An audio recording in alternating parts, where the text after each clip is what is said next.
বাড়ি বন্ধক দিয়া সৌদি আরব পাইছে। ভাইটা কিছুদিন আগে মারা গেছে। এখন টাকার অভাবে ভাইটার লাশ কেউ দেশে নিতেছে না। ভিডিওটা যত পারেন শেয়ার করে দেন। তাদের এলাকার কিছু মানুষ আছে, কিছু কথা বলছি, কথাগুলা শোনেন, তারপর আমি কিছু কথা কইতাছি। বাড়ি বন্ধক রেখে 5.5 লক্ষ টাকা লোন করে ভাগ্য পরিবর্তনের জন্য সৌদি আরব গিয়েছিলেন চাঁদপুরের শুভঙ্কর দাস শুভ। কিন্তু ভাগ্যের কি নির্মম পরিহাস, একটা সড়ক দুর্ঘটনায় অকালে তার প্রাণটা চলে যায় এবং এখানেই তার সব স্বপ্ন শেষ হয়ে যায়।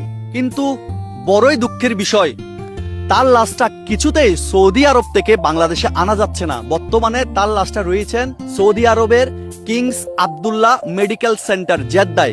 আপনাদের প্রতি অনেক বেশি অনুরোধ করছি, আপনারা দয়া করে এই ভিডিওটা এত বেশি শেয়ার করবেন যেন এই ভিডিওটা কোটি কোটি মানুষের কাছে পৌঁছে যায়।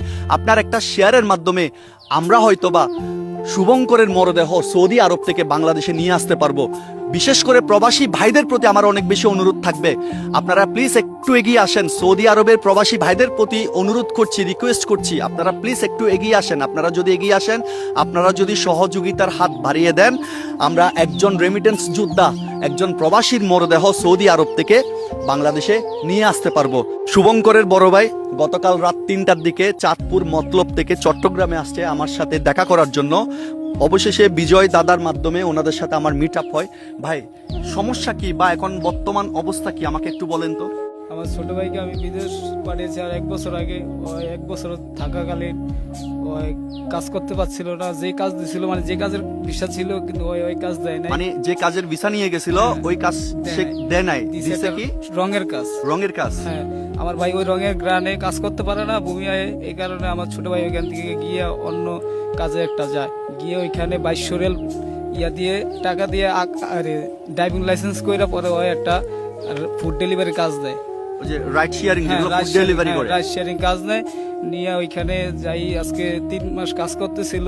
হঠাৎ আমার ভাই ওই রবিবার রাত 22 তারিখ রবিবার রাতে আমার ভাই সড়ক দুর্ঘটনায় অ্যাক্সিডেন্ট করে হসপিটাল ভর্তি হয়।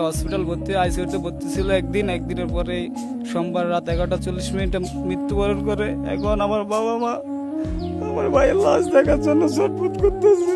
আমার বাবা মা বলতেছে আমাকে যে আমার ছেলের রাস্তে যেভাবে গান আমি যে আনবো, আমার বাবা মার আমার 1 টাকাও নাই। আমার বাবা কয় টাকা পর্যন্ত লাগবে ওই লাশটা দেশে আনতে?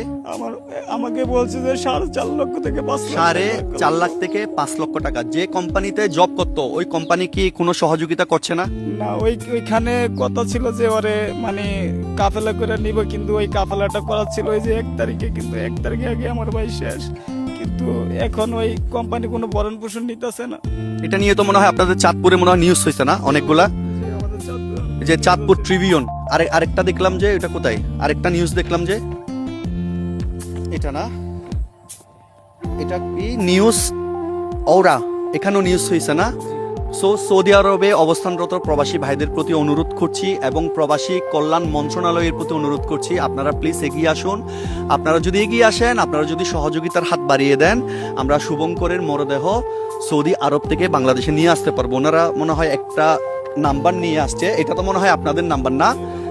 আপনার মোবাইল নাম্বারটা একটু বলেন তো।